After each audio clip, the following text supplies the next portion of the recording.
Hello' guys, আপোনালোকৰ কেনেকুৱা খবৰ খাতি জনাব। আজি আপোনালোকলৈ এটি বিশেষ মাছৰ বইল কেনেকৈ বনাওঁ তাকে দেখুৱাম বুলি ভাবিলোঁ।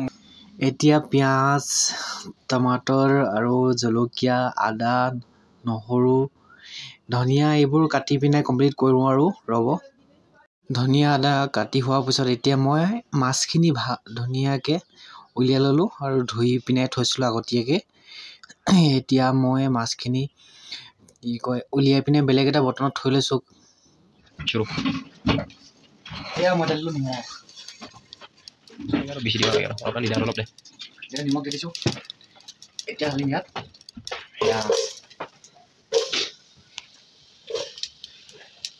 পিছফালে নাখাবি।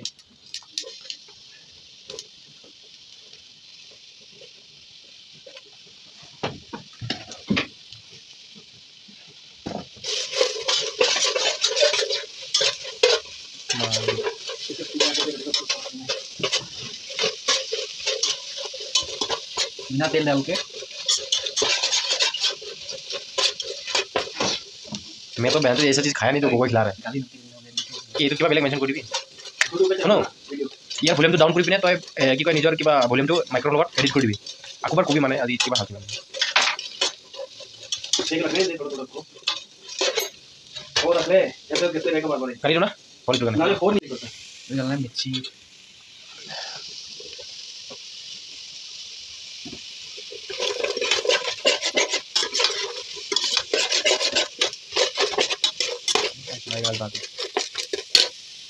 इसके बाद टमाटर डाल दो।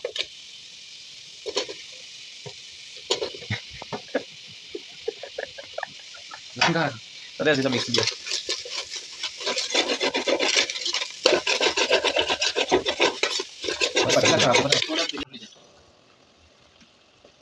चलो हाली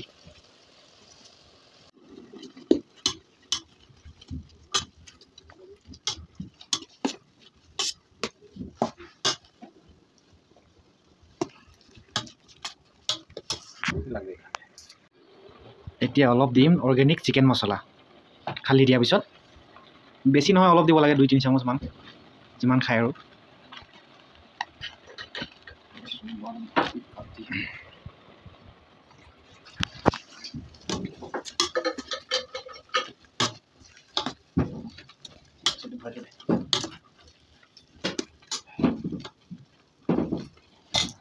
ধনিয়া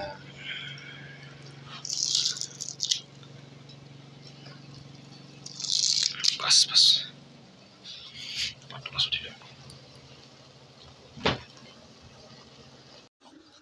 এতিয়া মই মেইন মানে ডিছটো দিম আৰু যোন নেকি মই ৰখি আছিলোঁ দিবলৈ।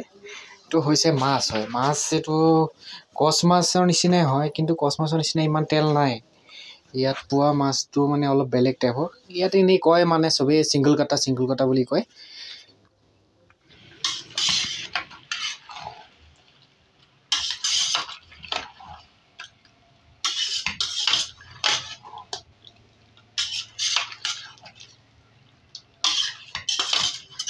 होला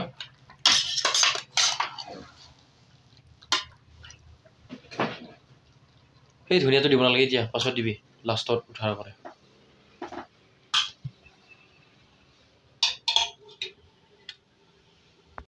মাছখিনি লৰাই দিয়াৰ পিছত ভালকৈ হেতাই এতিয়া মই ঢাকি থৈছিলোঁ। ঢাকি থোৱাৰ পিছত আকৌ উলিয়াই দিলোঁ।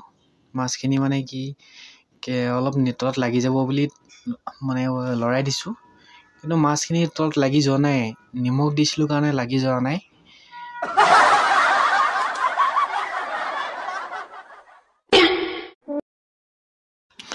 এতিয়া ঢাকনখন আঁতৰাই পিনে উতলি থকা মাছৰ জোলত এতিয়া আদা নহৰু দি দিছোঁ আৰু এতিয়া উতলি আছে পূৰা ধুনীয়াকৈ। 50% হৈ গ'ল আৰু এতিয়া মানে আৰু হৈছে আৰু খাবলৈ।